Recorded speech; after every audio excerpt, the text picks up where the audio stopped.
மாண்புமிகு தமிழ்நாடு முதலமைச்சர் மாண்புமிகு துணை முதலமைச்சர் எங்களுடைய கரூர் மாவட்ட மக்களின் சார்பாக சவுண்ட் கம்மி பண்ணுங்க. அதே போல இந்த நேர சம்பவத்தில் கரூர் மக்களுக்கு சொல்லி சவுண்ட் பண்ணுறாங்க. அனைத்து அரசியல் தலைவர்களுக்கு மாவட்ட மக்களின் சார்பாக நன்றி நான் ஆஃப் பண்ண அந்த ஃபோனை யாராலும் எந்த சூழ்நிலையிலும் ஏற்றுக்கொள்ள முடியாத மிக மோசமான ஒரு நேர சம்பவம். ஏறத்தாழ என்னுடைய 50 ஆண்டுகால வயதில் 29 ஆண்டுகாலம் பொதுவாழ்வில் இருந்து 1990 வரை கரூர் மக்களோடு அவர்களுக்கு தேவையான அத்துணை திட்டங்களையும் தொடங்கி மாணவ செல்வங்கள் தொடங்கி அனைவருக்குமான ஒரு பொது நபராக மக்களிடத்தில் அன்பையும் மதிப்பையும் பெற்று ஒரு சிறப்பான பணிகளை முன்னெடுக்கக்கூடிய அந்த வேளையில் நம்முடைய கரூர் மாவட்டத்தில் ஒரு துயர சம்பவம் என்பது வரை நடந்திராத ஒரு துயர சம்பவமாக நடந்திருக்கின்றன. எனவே இனி வரக்கூடிய நாட்களில் இது போன்ற ஒரு துயர சம்பவம் கரூர் மாவட்டத்தில் வந்துள்ள தமிழ்நாட்டின் இதற்கான முயற்சிகளை நாம் முன்னெடுக்க கடந்த 3 நாட்களாக இந்த நிகழ்வில் பாதிக்கப்பட்டவர்களுக்கான உதவிகளை செய்வதிலும் அவருடைய இல்லங்களுக்கு சென்று ஆறுதல் சொல்வதிலும் அவர்களுக்கு தேவையான ஏற்பாடுகளை செய்வதிலும் எங்களுடைய முழு கவனமும் அமைந்திருக்கின்றன. முதலமைச்சருடைய உத்தரவின் அடிப்படையில் தேவையான அனைத்து உதவிகளையும் அவர்களுக்கு முழுமையாக செய்து கொடுக்கப்பட்டு ஏறத்தாழ முதலில் 16 பேர் பாதிக்கப்பட்டிருந்தார்கள். அதன் பிறகு இறப்புகளுடைய எண்ணிக்கை கூடிய நிலையில் 108 பேர் அந்த கூட்ட நெரிசலில் பாதிக்கப்பட்டு மருத்துவமனையில் சேர்க்கப்பட்டு சிகிச்சை முடிந்து வீடு திரும்பி இருக்கின்றார்கள். இப்பொழுது 5 பேர் கரூர் மாவட்ட அரசு மருத்துவமனையிலும் 2 பேர் மதுரை அரசு மருத்துவமனையிலும் சிகிச்சை பெற்று வருகிறார்கள். விரைவில் அவர்களும் பூரண குணமடைந்து வீடு திரும்ப வேண்டும் என்று வேண்டுகிறேன். ஆகையால் இந்த ஒரு துயர சம்பவம் என்பது யாராலும் ஏற்றுக்கொள்ள முடியாத மிக மோசமான ஒரு துயர சம்பவமாக அமைந்திருக்கின்றன. எனவே இந்த நிகழ்வில் கட்சிகள் பார்க்காமல் இயக்கங்கள் பார்க்காமல் அனைவரும் ஒன்று சேர்ந்து அந்த மக்களுக்கு உதவிய தருணமாக அவர்களுக்கு தேவையான இவற்றை செய்த ஒரு நிகழ்வாக அமைந்திருக்கின்றன. இது போன்ற ஒரு துயர சம்பவம் இனி எந்த காலத்திலும் எந்த சூழ்நிலையிலும் எந்த மாவட்டங்களிலும் நம்முடைய தமிழ்நாட்டில் நடந்திடக்கூடாது. அதற்காகத்தான் 3 நாட்கள் கழித்து உங்களை சந்திக்க வேண்டும். துயர சம்பவங்களில் இறந்தவர்களுக்கு இரங்கலையும் பாதிக்கப்பட்டவர்களுக்கு தேவையான உதவிகளையும் செய்து அவர்கள் பூரண குணமடைந்து இல்லம் திரும்ப வேண்டும் என்பதற்காகத்தான் இந்த பத்திரிகையாளர் சந்திப்பை நாங்கள் ஏற்பாடு செய்தோம். அவைகள் தலைவர் விஜய் அவருடைய வீடியோவில் மற்ற இடத்துல அந்த கேம்பெயின் இந்த மாதிரியான சம்பவம் எங்கேயுமே நடக்கல, கரூரில் மட்டும் ஏன் நடக்குது அப்படிங்கிற அந்த கேள்வியை சொல்லியிருக்காங்க. உங்களுடைய பதில் பொதுவாக அது வந்து அரசியலாக பார்க்க விரும்பல, ஒரு மனிதாபிமானத்தோட என்னை பொறுத்த வரைக்கும் கரூரில் மொத்தம் 41 பேர் இறந்ததில் 31 பேர் கரூர், 27 குடும்பங்களை சார்ந்தவங்க. ஒவ்வொரு வகையிலும் நான் நேரடியாக அந்த குடும்பத்தோட தொடர்பு உள்ளவன். தொடர்ந்து ஒவ்வொரு குடும்பங்களோடும் நேரடியாக நாங்கள் தொடர்பு இருக்கக்கூடியவங்க. நேற்று ஒரு இல்லத்திற்கு இரங்கல் சொல்றதுக்காக போயிருந்தோம். அந்த தம்பி வந்து சனிக்கிழமை இந்த கூட்டம், ஞாயிற்றுக்கிழமை பெண் பார்க்க போகக்கூடிய தம்பி. டிசம்பர் மாதம் அந்த தம்பிக்கு திரும்பணும். அவர் குடும்பத்தில் ஒரு கோரிக்கை தேவை இருந்தப்ப என்னை சந்திச்சிருக்காங்கன்னு அவங்களுக்கான தேவைகளை ஏற்பாடு பண்ணி கொடுத்துருக்கேன். அந்த தம்பி வந்து எங்களுடைய 30 நாள்லயே அந்த தம்பி பங்கெடுத்திருக்காங்க, வந்து நடந்திருக்காங்க. ஆனால் நாங்கள் வேடிக்கை பார்க்க தான் அந்த தம்பி போனாங்க. அந்த வீட்டில் இருக்கிறவங்க அவருடைய நண்பர்கள் வந்து அந்த இடங்களில் கருத்துக்களை வைப்பாங்க. அதனால ஒரு அரசியல் நிகழ்வாக இவங்க பண்ணாங்க, அவங்க பண்ணாங்க, இவங்க மேல குற்றச்சாட்டு, அவங்க மேல குற்றச்சாட்டுங்க, அது போன்ற கருத்துக்களை நம்ம முன்னெடுக்காம இனி வரக்கூடிய நாட்கள் இது மாதிரி ஒரு துயர சம்பவங்கள் இருக்கக்கூடாது. ஏன்னா ஒவ்வொரு குடும்பத்திலையும் நேரடியாக அவங்களோட பங்கெடுத்திருக்கிறோம், அவங்களோட அந்த நட்பு முறையில் நம்ம இருக்கிறோம். அந்த துயர சம்பவங்கள் என்பது யாராலும் 1.5 வயசு குழந்தை, 3 வயசு குழந்தை, 5 வயசு குழந்தை, இது மாதிரி இருக்கக்கூடிய ஒரு சூழல்ல ஒரு அரசியலா இது யாரும் பார்த்துட வேண்டாம். அரசியல் களத்துக்கு நம்ம அது போயிட வேண்டாம். வரக்கூடிய நாட்கள்ல இது மாதிரி எந்த அரசியல் கட்சியினுடைய கூட்டமா இருந்தாலும் இது போன்ற நிகழ்வு இல்லாத அளவிற்கு அது ஒன்று சேர்ந்து செய்ய வேண்டிய ஒரு பணி. முக்கியமாக அந்த இடம் வந்து ஒரு நெரிசலான பகுதி. அந்த இடத்துல எப்படி கொடுத்தாங்க காவல்துறை வந்து பல கூட்டங்களுக்கு இப்போ திருச்சியிலிருந்து நீங்களும் இங்கே வருகை இருக்கிறீங்க. நிறைய பல ஆண்டுகளாக நீங்கள் தொடர்ந்து இந்த பணியில் இருக்கிறீங்க. அவங்க கேட்ட இடங்கள் வந்து முதல்ல லைட் ஹவுஸ் கார்னர், அதில் எவ்வளோ பேர் நிற்கலாம் நீங்கள் சொல்லுங்கள். லைட் ஹவுஸ் கார்னர் ஜங்ஷனில் அது ஒரு டர்னிங் பாயிண்ட். அந்த இடத்துல திரும்ப இடம் தான் அது. அந்த திருப்பூர் இடங்கள்லாம் லைட் ஹவுஸ் காரணம் எவ்வளோ பேர் நிற்க முடியும்? பத்திரிகையாளர் நீங்கள் தான் உலகத்துக்கு சொல்லணும். இல்லை, மேலும் முக்கியமாக பேருந்து நிலையத்துக்கு முன்னாடி அதே மாதிரி அடுத்து கேட்டது உழவர் சந்தை. உழவர் சந்தையில் எவ்வளோ பேர் நிற்க முடியும் நீங்கள் பார்க்கணும். உங்களுக்கே தெரியும், இருக்கக்கூடிய எல்லா பத்திரிகையாளருக்கும் உழவர் சந்தையில் எவ்வளோ பேர் கூட்டம் நிற்க முடியும். லைட் ஹவுஸ் கார்னரில் எவ்வளோ பேர் நிற்க முடியுங்கிறது உங்களுக்கு நல்லா தெரியும். பார்த்துட்டு அதுக்கப்புறம் வேலுசாமிபுரத்தில் எவ்வளோ பேர் நிற்க முடியுங்கிறத பாருங்க. இந்த 3 இடங்கள்ல எது அதிகமான நபர்கள் நிற்க முடியும், எது அதிகமான நபர்கள் கலந்து கொள்ள முடியும், பொதுமக்களுக்கு எந்தவித போக்குவரத்து இடையூறு இல்லாம எந்த இடங்கள்ல அந்த கூட்டம் நடந்தா மக்களுக்கு சிரமம் இல்லாம இருக்குங்கிறது நீங்களே ஒரு கணம் சிந்திச்சு பாருங்க. லைட் ஹவுஸ் கார்னர் கொடுத்துருந்தா ஒரு கால் பக்கத்துல அமராவதி ஆறு இருக்கு, இந்த பக்கம் பெட்ரோல் பங்க் இருக்கு, அது ஒரு திரும்புற இடம், நகரம் விட்டு வெளியே போற இடத்துல திரும்புற இடங்கள். அந்த இடங்கள் அந்த சந்திப்பு இருந்தால் ஒட்டு மொத்தமா மாநகரம் முழுக்க ஒரு போக்குவரத்து நெரிசல் ஏற்பட்டிருக்கும். எனக்கு தெரிஞ்ச வரைக்கும் அந்த இடத்துல இருந்திருந்தா ஒரு அதிகபட்சம் ஒரு 7000 பேர் நிற்கலாம். 5000 ஒரு 7000 பேர் நிற்கலாம். நீங்க உழவர் சந்தை கொடுத்திருந்தா ஒரு 3000 ஒரு 5000 பேர் நிற்கலாம். சேர் போட்டாலும் நம்ம அந்த இடத்துல ஒரு 2000 சேர் தான் போடுறோம். அது மாதிரிதான் கூட்டங்கள் ஏற்பாடு பண்றோம். பொதுவாக ஒரு அரசியல் கட்சி கூட்டம் நடத்துறதுங்கிறது நாங்க நடத்தும் போது 1000 பேர் கலந்துக்கிட்டா அதுக்கான இடத்தை தேர்வு செய்யணும். 5000 பேர் கலந்துக்கிட்டா 80 அடி ரோட்ல போடணும்னு முடிவெடுப்போம். அப்போ ஒரு அரசியல் கட்சி எவ்வளவு கூட்டங்கள் வருகிறதோ அந்த இடத்தை தேர்வு செய்ய வேண்டியது அரசியல் கட்சியினுடைய கடமை. நாங்க இது வரைக்கும் அப்படிதான் பார்த்துருக்கோம். நாங்கள் முப்பெரும்லா நடத்தினோம். இப்ப சமீபத்தில் செப்டம்பர் 17 எங்களுடைய தலைவர் அவர்கள் வருகிறது சிறப்புரையாற்றினாங்க. அப்ப எவ்வளவு பேர் வருவாங்க? நாங்க ஒரு 2 லட்சம் பேர் 2 லட்சம் பேர் வருவாங்கன்னு எதிர்பார்த்தா 2 லட்சம் பேர் வந்தாங்க. அப்ப அந்த நிகழ்வு 2 லட்சம் பேர் வர்றாங்கன்னா அதற்கான வாகன நிறுத்தும் இடம், அந்த கூட்டத்திற்கான அமர்ந்து கூட்டத்தை கேட்கக்கூடிய அளவிற்கான பிரச்சார இடங்கள், அந்த மாதிரி இடங்கள் நாங்க தனியார் இடத்தை தேர்வு பண்ணி அந்த இடத்துல அனுமதி கேட்டு வாங்கி அந்த இடங்கள் கூட்டங்கள் நடத்தணும். இப்ப வரக்கூடிய கூட்டங்கள் அந்த அரசியல் கட்சி எவ்வளவு கூட்டங்கள் என்பதை நாங்கள் தான் தீர்மானிக்கணும். அனுமதி கேட்கும் போது நாங்கள் 1000 பேர் கலந்துக்கிறேன்னு சொல்லிட்டு வரோம், 2000 பேர் கலந்துக்கிறதும் ஓரளவுக்கு காவல்துறை அதை தீர்மானிக்கிறாங்க. எவ்வளவு பேர் வருவாங்கிறத தீர்மானிக்கிறாங்க. அதுக்கான பாதுகாப்பை காவல்துறை கொடுக்குறாங்க. அதனால நீங்க ஒரு முப்பெரும்லாம் நடத்தினா நீங்க எல்லாரும் அந்த கூட்டத்துக்கு வந்துருந்தீங்க. அங்க வரக்கூடியவங்களுக்கு குடிநீர் பாட்டில் தொடங்கி பிஸ்கட்ல இருந்து என்ன அவங்களுக்கு தேவையோ, ஒரு காலம் யாராவது சுகர்ல இருந்தா கூட அவங்களுக்கு தேவையான வசதி அங்க ஏற்பாடு செய்யப்பட்டதை நீங்க பாத்தீங்க. நான் அது குறையா சொல்லுவேன். தயவுசெய்து யாருமே பத்திரிகைகளை குறைகளா எடுத்துக்க வேணாம். நீங்க இதே வேலுசாமிபுரத்துல சம்பவம் நடந்து அடுத்த நாள் பாத்தீங்க. எனக்கு தெரிஞ்சு ஒரு 1000-2000 செருப்புகள் அங்க இருக்கு. ஒரு எம்டி தண்ணி பாட்டில் தான் ஒண்ணு அதை இருந்துச்சு. நீங்க யாரும் பாத்தீங்க, ஒரு குடிச்சா தண்ணி பாட்டில் எம்டி பாட்டில் கீழே தானே கிடக்கும்.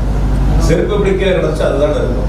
வந்திருக்கக்கூடியவங்களுக்கு ஒரு குடிநீர் ஏற்பாடோ அவங்களுக்கு தேவையான ஒரு பிஸ்கட்டோ அல்லது அவங்களுக்கு தேவையான வசதிகள் செய்வது அந்தந்த அரசியல் கட்சியினுடைய அவங்கதான் ஏற்பாடு செய்யணும். யாரு கூட்டம் நடத்துறாங்களோ அவங்கதான் ஏற்பாடு செய்யணும். இதை நான் குறைகளா சொல்லலை, திரும்பவும் சொல்றேன், அது குறைகளா சொல்லலை.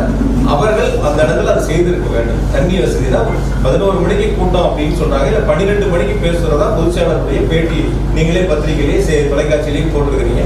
12 மணிக்கு நடக்க வேண்டிய கூட்டங்கள் 11 மணிக்கு வருகை இருக்காங்க. 10 மணில இருந்து வர ஆரம்பிச்சிட்டாங்க. என்னை பொறுத்த வரைக்கும் நான் கேட்ட வரைக்கும் விசாரித்த வரைக்கும் 4 மணிக்கு அந்த இடத்துல ஒரு 5000 பேர் இருப்பாங்க அப்படின்னா பொதுவான கருத்து. சில பேர் உங்ககிட்ட கூட நானும் பேசினேன், எவ்வளவு பேர் இருந்தாங்கன்னு கேட்கும்போது கூட நீங்க சொன்னீங்க 4000 ஒரு 5000 பேர். அப்ப அது குறித்த நேரத்தில் அந்த கூட்டங்கள் நடந்திருந்தாலோ அல்லது 12 மணிக்கு சொல்லி ஒரு 4 மணிக்கு நடந்திருந்தாலும் இது போன்ற ஒரு அசம்பாதங்கள் நடந்திருக்காது அப்படிங்கிறது பொதுமக்களுடைய கருத்தா இருக்கு. அன்னைக்கு சனிக்கிழமை கரூர் சம்பள நாள். 5 மணிக்கு டெக்ஸ்ல வேலை முடிச்சு சம்பளம் வாங்கக்கூடியவங்க, வேலைக்கு போறவங்க, ஒரு பில்டிங் வேலைக்கு போறவங்க, கொத்தனார் சித்தால் வேலைக்கு போறவங்க கூட 5 மணி 6 மணிக்கு முடிச்சுட்டு சம்பளம் வாங்கிட்டு வீடுகளுக்கு செல்லக்கூடியவங்க அந்த இடத்துல பெருந்தரலா வருகிட்டு இருக்காங்க அப்படிங்கிறது தான் பொதுமக்களுடைய கருத்தா இருக்கு.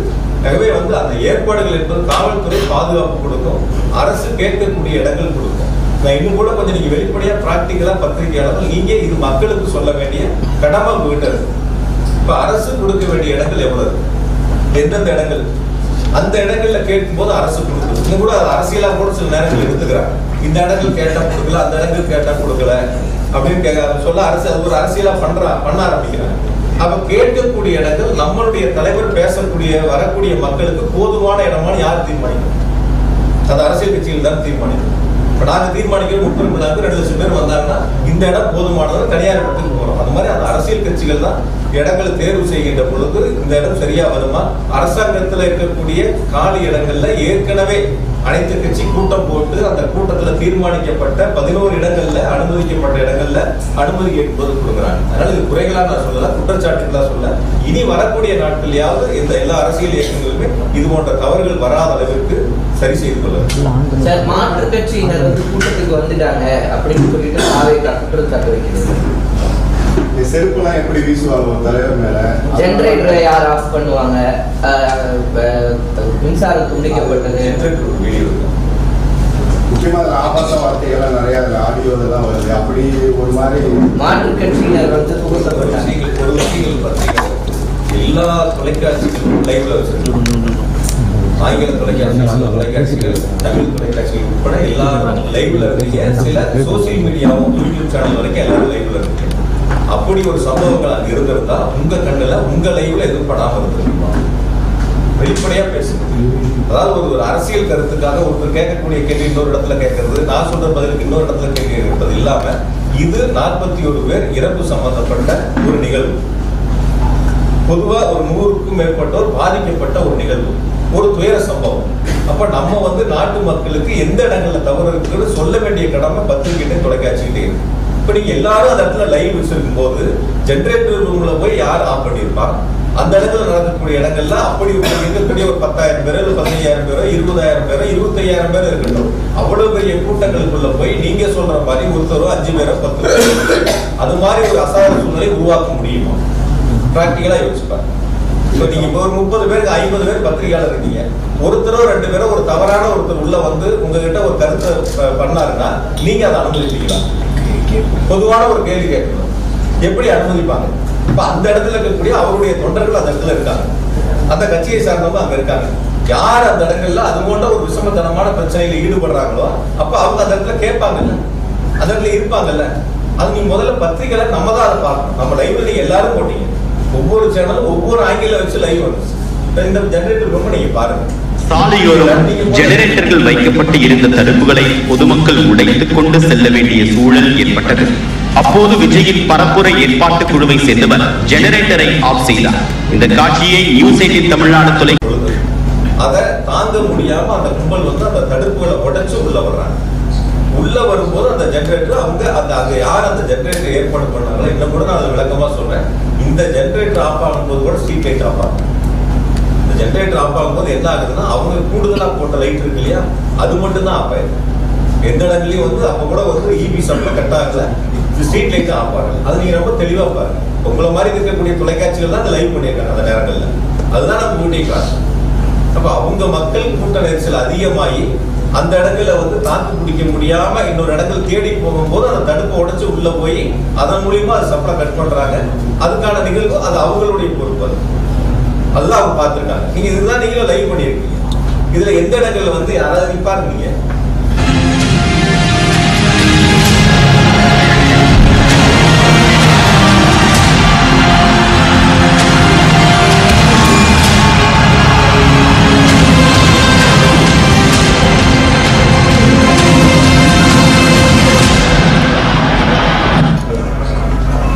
பாத்தீங்களா? அந்த கட்சியோட தலைவர் மேல செருப்பு வீசுனது அதுவும் அவர் சொல்லியிருந்தாரு. இதுவரைக்கும் 5 இடத்துல மூடி நடந்திருக்கு. இது போன்ற நிகழ்வுகள்லாம் ஏற்படாது. அந்த வீடியோ அதாவது நான் பார்த்தவரை, நான் கேள்விப்பட்டவரை, அவங்களுடைய எல்லா தொலைக்காட்சியிலையும் வந்த செய்திகளை பார்த்து என்னிடம் சொன்ன கருத்துக்களை பாதிக்கப்பட்ட பகுதியில் இருக்காங்க. பாதிக்கப்பட்ட ஒரு தம்பி தலையில கையை வச்சு கையை நீட்டி தனக்கான உதவிகளை கேட்கிறாங்க. அதை நீங்க பார்த்திருப்பீங்க. ஒரு தம்பி தண்ணி பாட்டில் உட்பட கீழே கேட்கிறாங்க. அதை தொடர்ந்து பேச்சு போயிட்டு தன்னுடைய கவனத்தை ஈர்ப்பதற்காக அது போன்ற சம்பவங்கள் பேச்சினுடைய துவக்கத்திலேயே இருக்கு. அந்த சம்பவங்கள் நடந்து சிலருடைய கொஞ்ச நேரங்கள்ல தான் தண்ணி பாட்டில் அவங்களே எடுத்து கொடுக்குறாங்க. கேட்டப்ப அவங்களுடைய கவனங்கள் போகல. அதன் பிறகு ஒருத்தர் போய் சொல்லிதான் தண்ணி பாட்டில் அதுக்கப்புறம் எடுத்து கொடுக்குறாங்க. அது நீங்க பார்த்திருப்பீங்க. அந்த நீங்க அந்த லைவ்லையும் பார்த்தீங்க, சில சேனல்கள் அந்த லைவும் போட்டிருக்கீங்க. அது போட்டு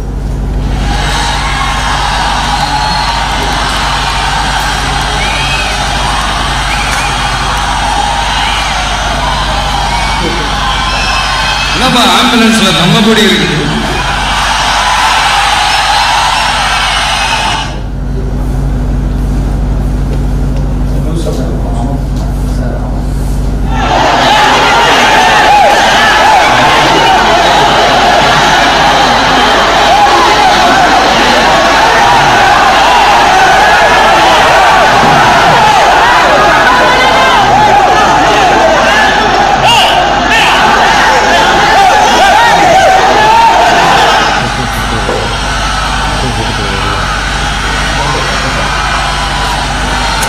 கொஞ்சம் கொஞ்சம் வழி விட்டுருங்க.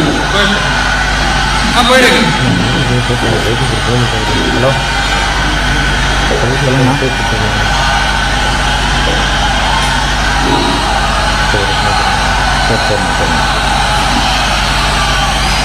Super super super.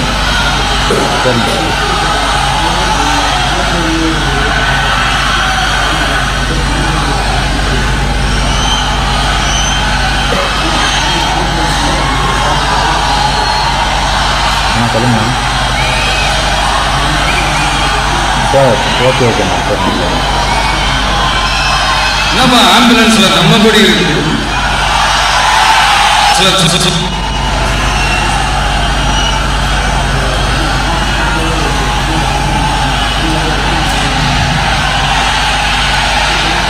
என்னாச்சு?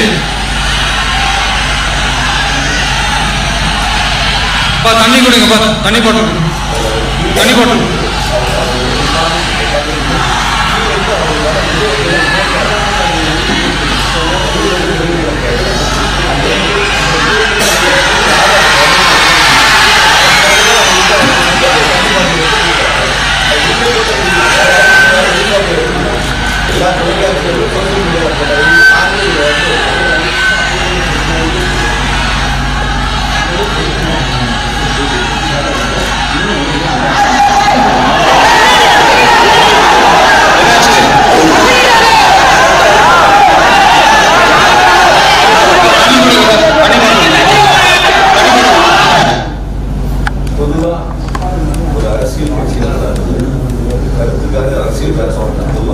எந்த அரசியல் கட்சினாலும் சரி ஒரு கூட்டங்கள் நடத்துகின்ற பொழுது அந்த அரசியல் கட்சியினுடைய தலைவர்கள் சீட்டோட அந்த வாகனத்துடைய பிரச்சார வாகனத்துடைய முன் சீட்ல இருப்பாங்க, அல்லது கூட்டம் அதிகமாக இருந்தால் அந்த வாகனத்துக்கு மேலே ஏறி இருக்கக்கூடிய பொதுமக்களையும் தன்னுடைய தொண்டர்களையும் பார்த்து கையசிப்பாங்க.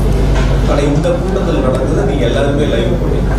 ஏறத்தாழ கூட்டத்திற்கு ஒரு 500 மீட்டருக்கு முன்னாடியே வந்து வாகனத்தின் ஒரு பகுதி ஸ்க்ரீன் போட்டாச்சு, லைட்டாக பண்ணி முன் சீட்டில் தான் எல்லாரும் உட்காரவங்க கையசிப்பாங்க, மேலே நின்று கையசிப்பாங்க. இது வழக்கமான அரசியல் தலைவர்கள் செய்யக்கூடிய ஒரு நிகழ்வு.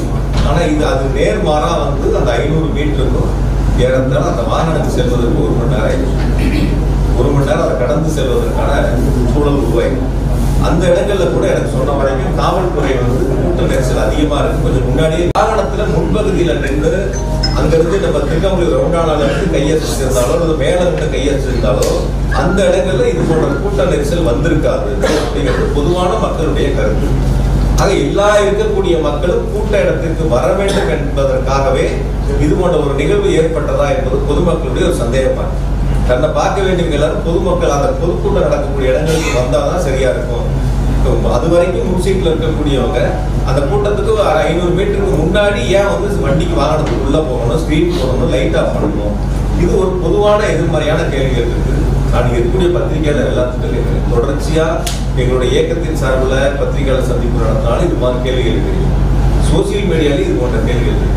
இதுவரைக்கும் யாராவது இந்த கூட்டம் நடந்த அரசியல் கட்சியினுடைய தலைவர்கள், 2ஆம் கட்ட தலைவர்கள், அடுத்த நிலையில் இருக்கக்கூடியவங்க யாருக்கிட்டையாவது ஒரு கேள்வி ஒன்று முன் வச்சிருக்கணும், இல்ல அவங்களால அதுக்கான விளக்கங்கள் சொல்ல முன் வந்துருக்கணும். ரெண்டும் எதுவுமே இல்லை. ரவுண்டானால அவர் மேல பஸ் மேல ஏறின்னு அவரு பார்த்துட்டு தான் போனாரு அப்படின்னு அந்த வீடியோ கூட இருக்கு. ரவுண்டானா வரைக்கும் முன் வரிசையில் நின்றவங்க, மேல நின்றவங்க ரவுண்டானால ஒரு இடங்கள்ல மேல ஏறி கையை காட்டிட்டு கீழே போறாங்க. ரவுண்டானா முடிஞ்சதுக்கு அப்புறம் கூட்ட அரங்கத்துக்கு போற வரைக்கும் ஏன் உள்ள போகணுங்கிறதுதான் பொதுமக்களுடைய கேள்வி. அப்ப அந்த வழிநெடுக நின்று 500 மீட்டர் தூரத்துக்கு நின்றவங்க முன் சீட்ல இருந்திருந்தாலோ மேல இருந்திருந்தாலோ அங்கேயே பார்த்துட்டு அப்படியே போயிருப்பாங்க, கூட்டத்துக்குள்ள வந்திருக்க மாட்டாங்க. தன்னோட வந்த 4000 பேர் கூட்டமும் சேர்ந்து உள்ள வரும்போதுதான் இது போல நெரிசல் ஏற்படுது. அது சில தினங்களுக்கு முன்பா அதிமுக கூட்டம் நடக்குது, ஒரு 15,000 பேர் வரைக்கும் அங்க கலந்துருப்பாங்க. அந்த கூட்டங்கள்ல எந்தவித பாதிப்புகளும் இல்லாம இருக்கு. அப்ப இந்த கூட்டங்கள்ல மட்டும் எப்படி பாதிப்புகள் வந்து வழக்கமா ஒரு கருத்து சொல்லுவாங்க. சகோதரர் கூட கேட்டார், வழக்கமான ஒரு கருத்து சொல்லுவாங்க. நான் ரெகுலரா நான் வண்டி ஓட்டுவேன், கார் ஓட்டுவேன், எல்லா நாளும் நான் வேகமா தான் போவேன். சில நாளும் நான் கார் ஓட்டிட்டு இருக்கேன், நான் எல்லா நாளும் வேகமா தான் போவேன், ஒரு நாளும் ஆக்சிடென்ட் ஆகல, இன்னைக்கு மட்டும் எனக்கு எப்படி ஆக்சிடென்ட் ஆச்சுன்னு ஒருத்தர் கேட்கற மாதிரி இருக்கும். எல்லா ஊர்லயும் கூட்டம் நடத்துறேன், எந்த ஊர்லயும் நடக்கல, இந்த ஊர்ல மட்டும் ஏன் நடக்குங்கிற கேள்வி. நான் எல்லா நாளும் வண்டி ஓட்டுறேன், வேகமா தான் ஓட்டுறேன், ஆனா இந்த நாள் மட்டும் இன்னைக்கு மட்டும் எனக்கு எப்படி என் கார் ஆக்சிடென்ட் ஆச்சுன்னு கேட்கற மாதிரி இருக்கும். எல்லா ஊர்லயும் எவ்வளவு பேர் மயக்கம் அடைஞ்சாங்க, எவ்வளவு பேர் மருத்துவமனையில் அனுமதிக்கப்பட்டாங்க, விக்கிரவாண்டியில நடந்தப்ப இறந்தது, மதுரையில மாநாடு நடந்தப்ப இறந்தது, ஒவ்வொரு ஊர் வரையும் தெளிவா அரசின் சார்பில் விளக்கம் சொன்னாங்க. அது எல்லாரும் உங்களுக்கும் தெரியும். அப்ப ஒவ்வொரு கூட்டம் நடக்கக்கூடிய நிகழ்வுலையும் அது போன்ற சம்பவங்கள் நடந்துகிட்டு இருக்கு.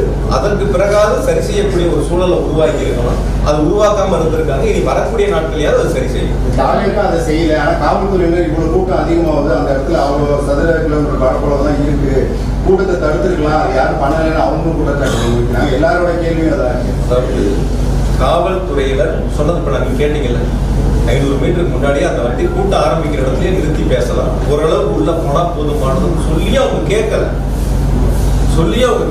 நீங்க அந்த இடங்கள் வரைக்கும் போகணுங்கிறத, உள்ள போயே தீரணுங்கிறதுல அவங்க உறுதியா இருக்கும்போது காவல்துறை சொல்லியே அவங்க கேட்கல. கேட்டிருந்தா இது போன்ற சம்பவங்கள் வந்திருக்காது. காவல்துறையினுடைய எந்த பேச்சையும் அவங்க கேட்காம வச்சிருந்தா, நான் இன்னும் கூட கொஞ்சம் சொல்றேன், விசாரணை இருக்கு, விசாரணை கமிஷன் விசாரிச்சுட்டு இருக்காங்க. முழுசா நான் இது சம்பந்தமான கருத்துக்கள் சொன்னா விசாரணை கமிஷனுடைய அந்த விசாரணை என்பது பாதிப்பு உள்ளாகும். அதனால இது சம்பந்தப்பட்டது விசாரணை கமிஷன் முடியணும். தெளிவா அவங்களுடைய விசாரணைகள் என்னங்கிறது முழுசா தெரிய வரும். அதனால அது சம்பந்தமான கருத்துக்களை சொல்றேன். இது கூட நேற்று என்கிட்ட பேசும்போது ஒரு பத்திரிகையாளர் நான் இடையில தற்செயலா சந்திக்கும் போது ஒரு கருத்தை சொன்னாங்க. பேசும்போது உங்க பெயரை சொல்லும் போது அல்லது உங்களுடைய பத்தி பாட்டு பாடும் போது செருப்பு வீச்சு வந்துச்சுன்னா, அந்த மாதிரி ஒரு பாட்டு பாடும் போது ஒரு செருப்பு வீச்சு வந்துச்சுன்னா, நீங்க எல்லாரும் அந்த வீடியோக்குள்ள பாத்தீங்க.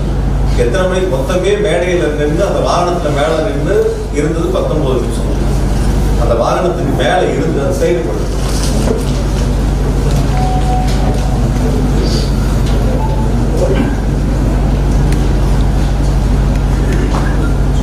ஜூம் பண்ணிக்காரு.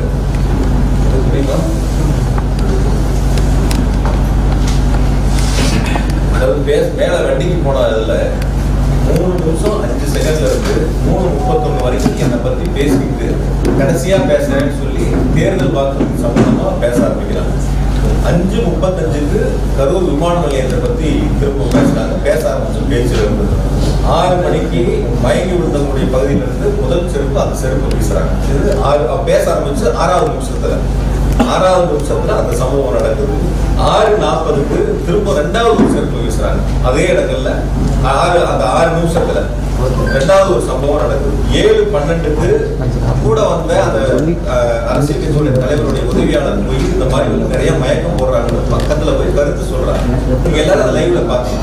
அந்த கருத்துக்களை சொல்றாங்க. அதுக்கப்புறம் அவங்க ஆம்புலன்ஸை கூப்பிடுறாங்க, ஆம்புலன்ஸ் வருது, ஆம்புலன்ஸ்ல ஏத்துறாங்க, கூட்டிட்டு போறாங்க, எல்லா வேலைகளும் நடக்குது. சில பாதுகாவலர் போய் நிறைய பேர் மயக்கம் அடைகிறது போய் அவங்க கிட்ட காதுக்கு சொல்றாங்க. அதெல்லாம் 14வது நிமிஷம். அந்த மேடை வண்டி ஏற்றது 14வது நிமிஷத்துல அது போல ஒரு சம்பவங்கள் நடக்குது. திரும்பவும் என்ன பத்தி பேசுறது மொத்தம் 19 நிமிஷத்துல 16வது நிமிஷம் தான் என்ன பத்தின பேச்சு திரும்ப வருது. இந்த சம்பவங்கள் நடக்கிறதெல்லாம் முதல்ல 5 நிமிஷத்திலேயே வண்டிக்கு போய் 5வது நிமிடத்திலேயே நடக்குது. இப்ப எந்த நேரங்கள்ல எது நடந்துச்சு என்னங்கிறதே தெரியாம ஒரு சமூக வலைத்தளத்துல ஒரு சம்பவம் நடக்குது. அந்த சம்பவத்துக்கு யார் மீதாவது செய்யக்கூடிய தவறுகளை ஒத்துக்கொள்ளாமல் அல்லது செய்யக்கூடிய தவறுகளை சரி செய்ய வேண்டும் என்று முயற்சி எடுக்காமல் இந்த தவறுகளுக்கு அரசின் மீது, தமிழ்நாடு அரசின் மீது இந்த தவறுகளை திருப்பி விட வேண்டும் என்ற நோக்கத்தில் இது போன்று சமூக வலைத்தளங்களில் ஒரு சாரார் பரப்பி வருகிறார். இது சம்பவம் எப்ப நடந்துச்சு, செருப்பு வீச்சு எப்ப நடந்துச்சு, என்னை பத்தி எப்ப பேசினாங்க, என்னை பத்தி 16வது நிமிடத்துல தான் பேச ஆரம்பிக்கிறாங்க. 19வது நிமிடம் கூட்டம் முடியுது. 19வது நிமிடத்துல கூட்டம் முடியுது. ஆம்புலன்ஸை பொறுத்த வரைக்கும் நேற்று ரொம்ப தெளிவா அரசு சார்பில் விளக்கம் கொடுத்திருந்தாங்க. 2 வாகனம் நாமக்கல்ல இருந்து கூடயே வரும். அந்த போட்டோல 2 வாகனம் நாமக்கல் கூட்டத்துல இருந்து 2 ஆம்புலன்ஸ் கூடயே வருது. உங்க லைவ் போட்டவங்க எல்லாத்துக்கும் லைவ்ல இருக்கும். இந்த வண்டி நாமக்கல்ல இருந்து கூடயே வருது. 2 வண்டி. அந்த கட்சியை சேர்ந்த ஒரு மருத்துவர் தான் அந்த 2 வண்டிகளை ஏற்பாடு பண்ணி அங்கிருந்து கூட கொண்டு வர்றாங்க. இதுக்கு பிறகு 5 வாகனங்கள் கரூர் மாவட்டத்தை சேர்ந்த அந்த கட்சியை சேர்ந்த மருத்துவமனை மாவட்ட துணை செயலர் ஒருத்தர் 5 வாகனங்களை பேசி 3000 ரூபாய் வாடகைக்கு எடுத்து 15000 பணம் கொடுத்து 5 வாகனங்களை தயாரா வச்சிருக்காங்க. அதுதான் அந்த 7 வண்டிகள். 5 வண்டி இவங்க ரெடி பண்றது, 2 வண்டி கூட சொன்னோம்னா அவங்க அதான் சொன்னாங்க. திமுக எந்த இடங்களில் யாராவது ஒருத்தர் அது கூட சங்கடங்கள் பட்ட எங்க நிர்வாகிகள் மேல எந்த இடங்கள் அந்த தவறு நடந்துச்சுன்னா, மருத்துவமனையில பிரேத பரிசோதனை முடிஞ்சு போகும்போது அந்த மருத்துவமனையை சேர்ந்த ஒரு சகோதரர் அந்த தவறு பண்ணார். எந்த இடங்களில் கூட்டம் நடந்த இடங்கள்ல எங்களுடைய ஆம்புலன்ஸ் வாகனங்கள் எதுவுமே போகும். அவங்க முதல் கால் பண்ணது வாட்டர் பாட்டில் வந்து மருத்துவக் கல்லூரியில நள்ளிரவுல கேட்கறாங்க. அப்ப கடையில் அடையிட்டு நம்ம கிட்ட இருந்த வெளியில இருந்த வரைக்கும் எடுத்துட்டாங்க. நம்ம கிட்ட இருந்தது கையில இருந்ததை கேட்கறாங்க, கொண்டு போய் கொடுத்தோம். அந்த உணவு வேணுங்கிறது கொண்டு போய் கொடுத்தோம். தனியார் மருத்துவமனையில சிகிச்சை பெற்றவர்களுக்கு கட்டணங்கள் நாங்கள் செலுத்தணும். என்ன உதவிகள் வேணுமோ நாங்கள் செஞ்சோம். இது அரசியலா பார்க்கணும்.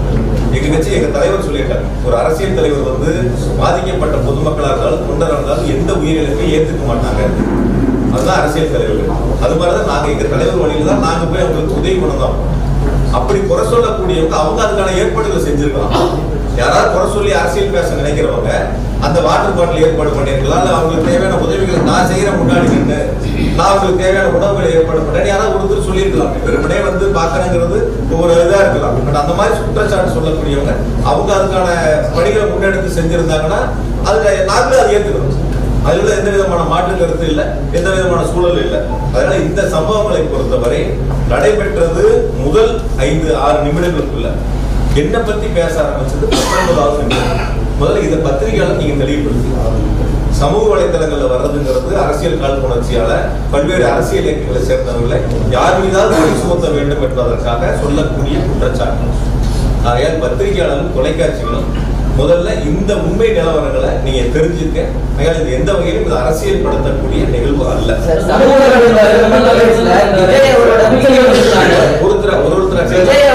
வீடியோல சொல்லியிருக்காரு சிஎம் சார் அப்படின்னு சொல்லி மென்ஷன் பண்ணி சிஎம் சார்னு மென்ஷன் பண்ணி அவர் சொல்றாரு அவரோட வீடியோ.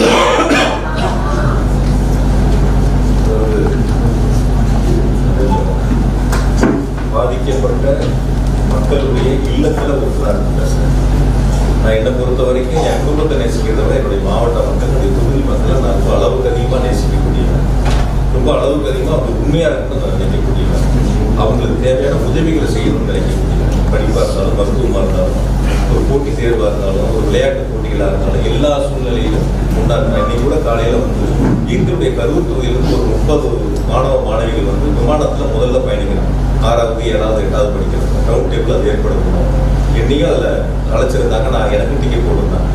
நான் அவங்களை போய் விமான நிலையத்தில் வழி அனுப்பிட்டு நாங்கள் வரேன். ஏன்னா நான் என்னால் அவங்க போக முடியல. அவங்களை வழி அனுப்பி வச்சுட்டு வரேன். அப்போ தொகுதி மக்களோட மாவட்ட மக்களோட 2 நேரம் கலந்து எந்த சூழ்நிலையும் எங்களுடைய தலைவர் பிறந்தநாள் வந்தா கூட ஒரு அரசியல் கட்சி பார்த்து இவங்க எந்த கட்சியை சார்ந்தவங்க பார்த்து நான் உதவி பண்ணதே இது வரைக்கும். திராவிட முன்னேற்ற கழகத்தை பொறுத்த வரைக்கும், எங்களை பொறுத்த வரைக்கும் இவங்க எந்த கட்சியை சார்ந்தவங்க இவங்களுக்கு மட்டும்தான் இந்த பொருளை கொடுப்போம், இவங்களுக்கு மட்டும்தான் அந்த உதவி செய்யணும் நான் பார்த்தது. எங்க அலுவலகத்துல எந்த மனு வந்தாலும் எந்த கட்சி நான் கேட்டது கிடையாது. அவங்க எல்லாத்துக்கும் சரிசமமா உதவி செய்யக்கூடிய இடங்கள்ல அந்த பணிகள் நாங்கள் முன்னெடுக்கணும்.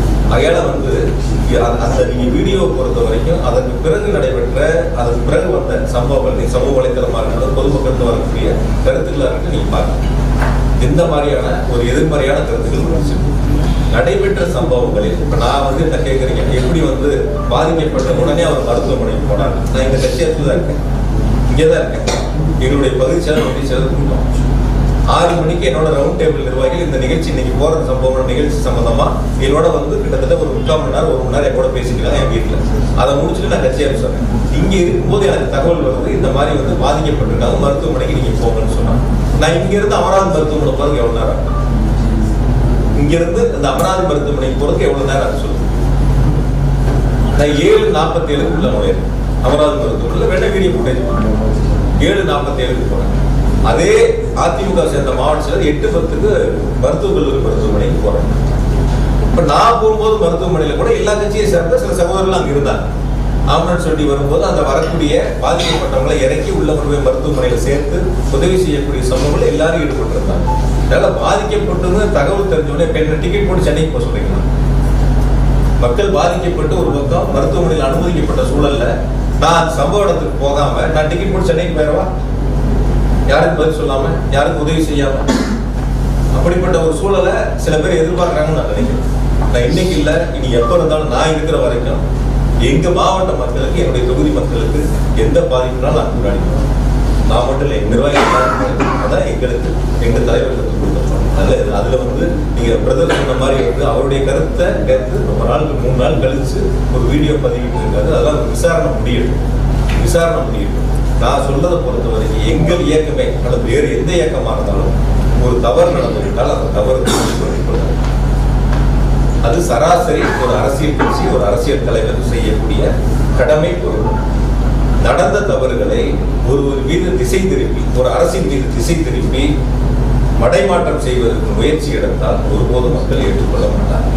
அது ரொம்ப தெளிவாக நேற்று பேசும்போது ஒரு கேட்டார், ரொம்ப கட்டுக்கடங்காத கூட்டமான்னு கேட்டார். நான் சொன்னேன், கட்டுக்கடங்காத கூட்டம் அல்ல, கட்டுப்பாடுன்ற கூட்டம். கட்டுக்கடங்காத கூட்டம் 15,000 பேர் அதிமுக வந்தாங்க, 25,000 பேர் வைக்க 10,000 பேர் அந்த இடத்துல கூடுதலா நிக்க முடியாதா? நிக்கிறதுக்கான இட வசதி இல்லையா? ஒரு கட்டுப்பாடான கூட்டத்துக்கு கட்டுப்பாடற்ற கூட்டத்துக்கு வித்தியாசம். எந்த கட்சியினாலும் ஒரு கட்டுப்பாடு. ஒரு தலைவர் வர்றாங்கன்னா, எங்க தலைவர் வர்றாங்கன்னா அந்த வாகனத்துக்கு முன்னாடி எங்களுடைய 2ஆம் மட்ட தலைவர்கள் அல்லது அந்த மாவட்ட செயலர் வாகனத்துக்கு முன்னால் சென்று தொண்டர்களை ஒழுங்குபடுத்தி, பொதுமக்களை ஒழுங்குபடுத்தி நிற்க வைத்து, தலைவரை பார்க்க வைத்து அந்த பொதுக்கூட்டங்களில் பங்கு பெற செய்வார்கள். அது மாதிரி ஒரு சூழல் இதுல இருந்துச்சா? யாராவது பார்த்தீங்களா? யார் சொல்லியாவது யாராவது கேட்டாங்க? காவல்துறை சொல்லியாவது யாராவது கேட்டாங்க? அந்த வாகனத்துக்கு முன்னாடி 2ஆம் மட்ட தலைவர் யாராவது ஒழுங்கா வழிநடத்தி எடுத்துட்டு போனாங்களா? அதாவது 2 வகைகளா நீங்க பிரிக்கணும். அரசு செய்ய வேண்டியது, ஒரு அரசியல் கட்சி நடத்தக்கூடிய மாநாடாக இருக்கட்டும், பொதுக்கூட்டமாக இருக்கட்டும், ஒரு கண்டன ஆர்ப்பாட்டங்களாக இருக்கட்டும், அரசு செய்ய வேண்டியது ஒரு வகை. அந்தந்த அரசியல் இயக்கம் செய்ய வேண்டியது ஒரு வகை. அரசு செய்ய வேண்டிய கடமை சரியான நேரத்தில் சரியான முறையில் செய்திருக்கிறார். அரசியல் இயக்கங்கள் செய்ய வேண்டிய கடமைகள் அந்த கூட்டத்தில் முழுவதுமாக செய்ய தவறியதான். ஒரு சிலர் செஞ்சிருக்கலாம். என்கிட்ட கூட இன்னும் கொஞ்சம் கேட்டாங்க, அந்த கூட்டம் இருந்த அளவுக்கு ஒளிபெருக்கி குறைவான ஒளிபெருக்கி தான் இருக்குது, பின்னாடி இருக்கிறதுலாம் பேசுறது கேட்கல, உள்ள வந்தாங்க. அந்த அரசியல் கூட்டங்கள்ல பேசுறது எவ்வளவு நேரம்? 19 நிமிஷம் வண்டியில் இருக்கு. பேசுறது என்ன பொறுத்த வரைக்கும் அதிகபட்சம் ஒரு 10 நிமிஷம் இருக்கலாம். அது சொல்லப்பட்ட கருத்து தேர்தல் வாக்குறுதி சம்பந்தமான ஒரு 4-5 கருத்து, என்ன பற்றி ஒரு 2 கருத்துக்கள், அவ்வளவுதான். அதிகபட்சம் ஒரு 10 நிமிஷம் இருக்கும். எவ்வளவு நேரம் இருக்கும்? ஒரு 10ல இருந்து 12 நிமிஷம். இதுதான் அந்த கூட்டங்களில் நடைபெற்ற பேச்சுக்கள். ஒரு அரசு செய்ய வேண்டிய கடமைகளை அரசு சரியாக செய்திருக்கிறது. நான் அப்படிதான் நினைக்கிறேன். என்கிட்ட சொல்ல பகிர்ந்த மக்கள் அப்படிதான் சொன்னாங்க. அரசியல் இயக்கங்கள் செய்ய வேண்டிய கடமைகளை சரியாக செய்யும். அது என்ன பொறுத்த வரைக்கும் அந்த கூட்டங்கள்ல சரியா நடந்தது என்பதை நீங்க தான் கேட்கணும். நீங்க அந்த களத்துல இருந்தீங்க, அங்கிருந்து நேரடியா பார்த்தீங்க. அப்ப அந்த அரசியல் இயக்கம் சரியான கருத்துக்களை, சரியான பணிகளை அந்த இடங்கள் முழுவதுமாக செய்தார்களா நீங்க தான் பார்க்கணும். நேற்று பாஜக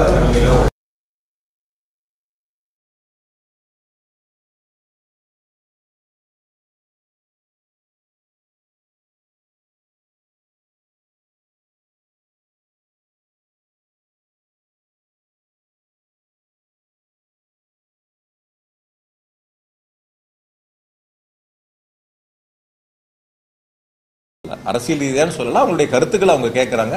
கேட்ட 2-3 பேர்த்துக்கிட்ட எனக்கு பார்த்த ஒரு கருத்து, அவர் அந்த அரசியல் கட்சி சரியா செய்யலன்னு சொல்றாங்க. இன்னொருத்தர் வேறு விதமான கருத்துக்களை சொல்லியிருக்கலாம். அந்த கருத்துக்களை விசாரணை ஆணையத்தில் சொல்லும் போது அதற்கான ஆவணங்களை அவங்க கேட்கும்போது கொடுக்குறாங்கன்னு வச்சுக்கங்களேன். சரியா தவறான விசாரணை ஆணையம் தானே முடிவெடுக்கும். அதில் விசாரணை ஆணையத்தினுடைய இதில் நாங்கள் எதுவும் தலையிட முடியாதுல்ல. இப்போ நான் சொல்ற கருத்து அது சரியா இருக்காதுல்ல. அதனால அவங்க விசாரிக்கப்பட்ட உண்மையை கண்டறிவுக்குள்ள எங்கெல்லாம் போக வேண்டியதெல்லாம் போகாம விட்டாங்க. இங்கே வந்திருக்காங்க, பரவாயில்ல, வரட்டும், சந்தோஷம், வரவேற்போம். அவங்களும் உண்மையை கண்டறிஞ்சு ஆணையத்திட்ட சொல்லட்டும், விசாரிக்கட்டும்.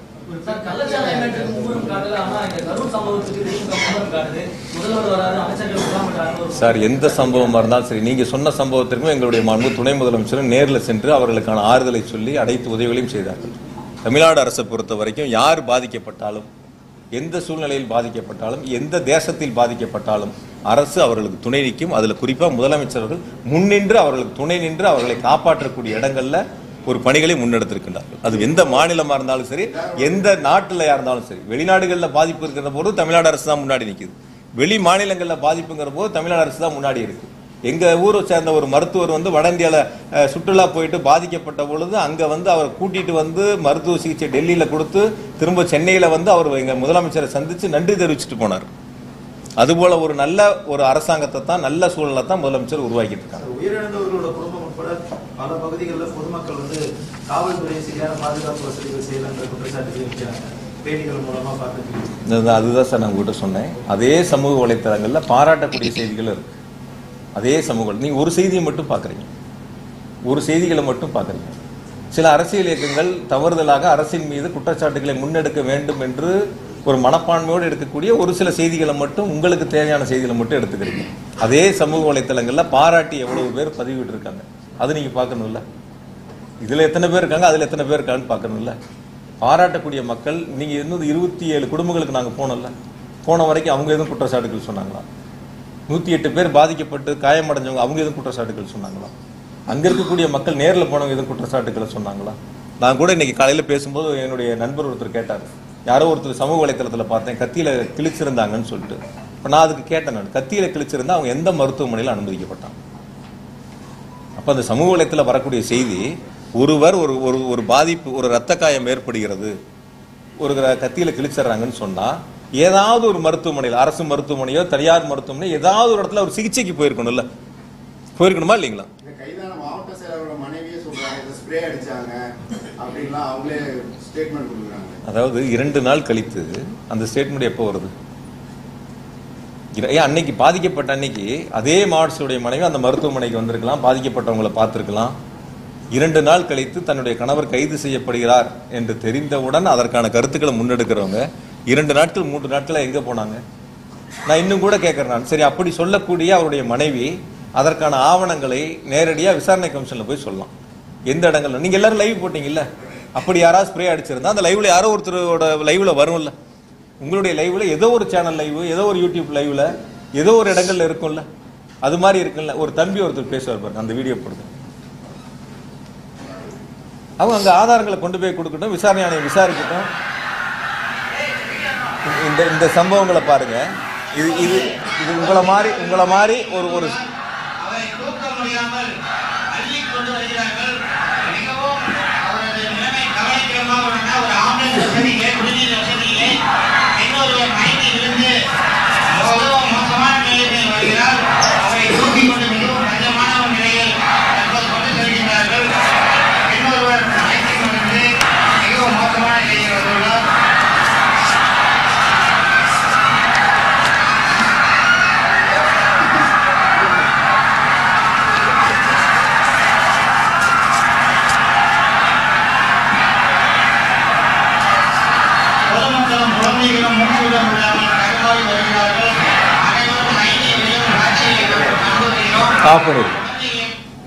பாத்தீங்கல்ல. கரூர் மாவட்டத்துக்கு சமீபத்தில் வந்த எடப்பாடி பழனிசாமி நடிகர் விஜயா 10 ரூபா அப்படின்னு சொல்லி சொல்லிட்டு இருக்காங்க. இதுக்கு உங்களோட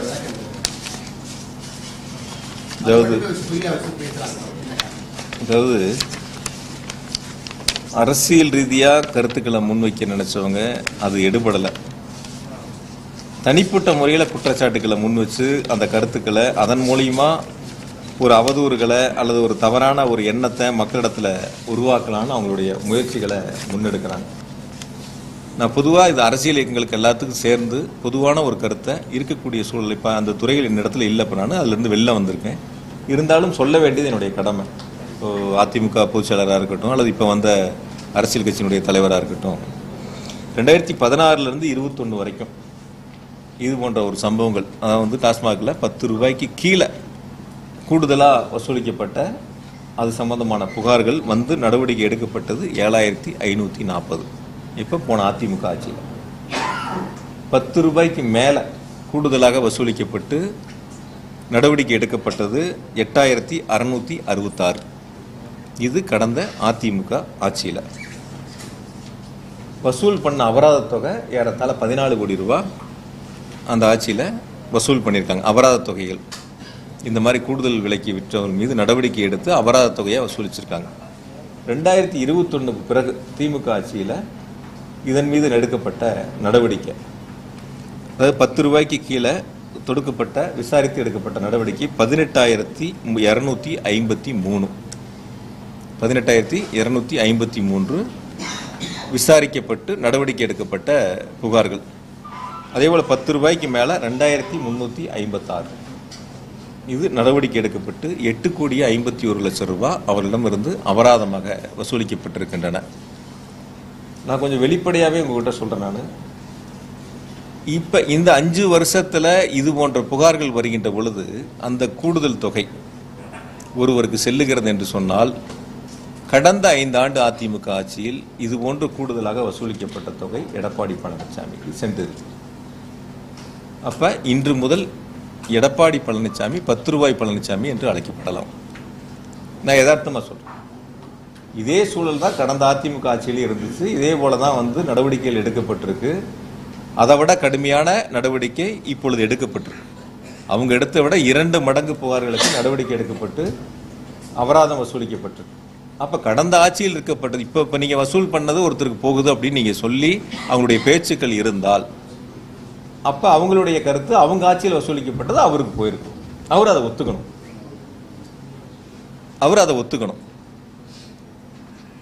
யாராவது ஒருவர் டாஸ்மாகில் பணிபுரியக்கூடிய ஒரு எம்ப்ளாயி தொழிலாளி, நாங்கள் இது போன்ற சம்பவங்களில் எங்கள் இடத்துல இப்படி ஒரு தவறுகள் நடக்குது, கேட்குறாங்க, பண்ணுறாங்க, யாராவது ஒருத்தர் புகார் சொன்னாங்களா? அரசியலுக்காக அரசின் மீது புழுதி வாரி தூற்ற வேண்டும் என்ற ஒரு தீய நோக்கத்தோடு எதிர்க்கட்சி தலைவர் அரசின் மீது குற்றச்சாட்டுகளை சொல்ல முடியாதவர் இது போன்ற ஒரு முன்னெடுப்புகளை எடுப்பதற்கு முயற்சி எடுக்கிறார். எனக்கு தெரியும், என்னை பற்றி என்னுடைய மக்களுக்கும் என்னுடைய தொகுதி மக்களுக்கும் மாவட்ட மக்களுக்கும் நான் எப்படிப்பட்டவன் என்று, எப்படி மக்களிடத்தில் பழகுகிறேன் என்று என்னுடைய தலைவருக்கு தெரியும். என்னுடைய குணங்கள் என்ன, என்னுடைய செயல்பாடுகள் என்னன்னு சொல்லி இவர் எனக்கு சான்றிதழ் கொடுக்க வேண்டியதில்லை. இவர் அப்படி இருந்தால் இவரே வழக்கு தாக்கல் செய்யலாம். இது போன்ற தவறுகள் நடக்குதுன்னு இவரே வழக்கு தாக்கல் செய்யலாம்.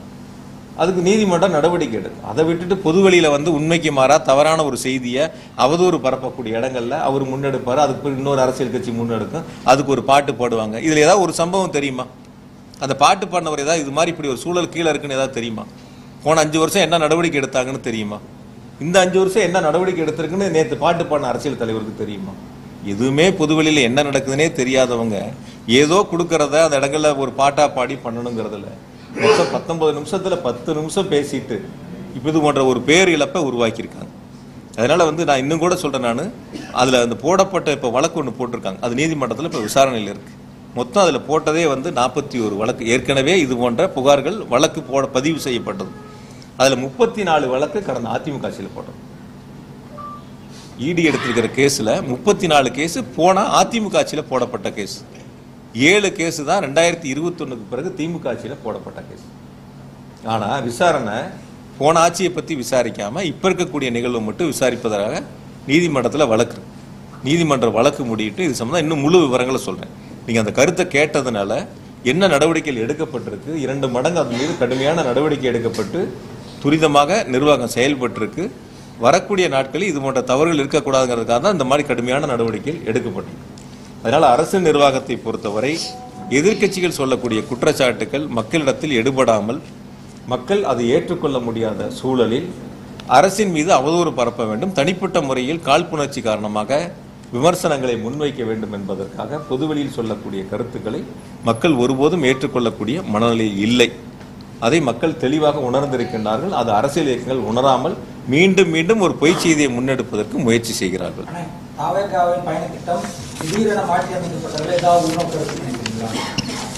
நிறைய பேர் இப்போ கேள்வி கேட்டப்ப கூட சொன்னேன் நான், இது நீங்க அவங்க கிட்ட கேட்கணும். ஏங்க திடீர்னு தள்ளி வச்சிங்க, ஏங்க 7 மணி நேரம் லேட்டா வந்தீங்க, ஏங்க 12 மணிக்கு பேசுறாருன்னு சொல்லி 3 மணிக்கு காவல்துறையில கடிதம் கொடுத்தீங்க, 7 மணி நேரம் காலதாமதம் எதனால 1 மணி நேரம் வாகனத்துக்கு உள்ள போய் அமர்ந்துக்கிட்டீங்க, எதனால லைட் ஆஃப் பண்ணீங்க, ஏன் கூட்ட நெரிசலுக்குள்ள வண்டியை கொண்டு போய் கட்டாயப்படுத்தி உள்ள கொண்டு போய் நிறுத்துனீங்க, கூட்ட நெரிசலுக்கு முன்னாடியே நிறுத்தி இருக்கலாமே, கூட்டம் ஆரம்பிக்கும் போதே சீட்டு வண்டியோட முன் சீட்லயோ அல்லது மேலேயே நின்று பொதுமக்களை பார்த்து கையாட்டி இருக்கலாமே, கையெச்சரிக்கலாமே, இதெல்லாம் ஏன் செய்யலன்னு அவங்கள பார்த்து கேட்க வேண்டிய கேள்வி. அதற்கு பதில் சொல்ல வேண்டிய கடமை பொறுப்பு அவங்களுக்கு இருக்கு.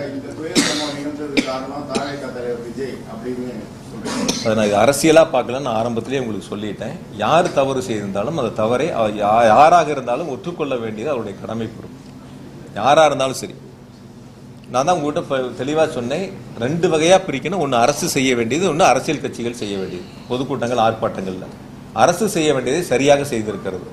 அரசியல் கட்சிகள் சரியாக செய்திருந்தால் இது போன்ற தவறுகள், இது போன்ற இழப்புகள் ஏற்பட்டிருக்காது. அதில் தான் நான் ரொம்ப தெளிவாக சொல்கிறேன் நான்.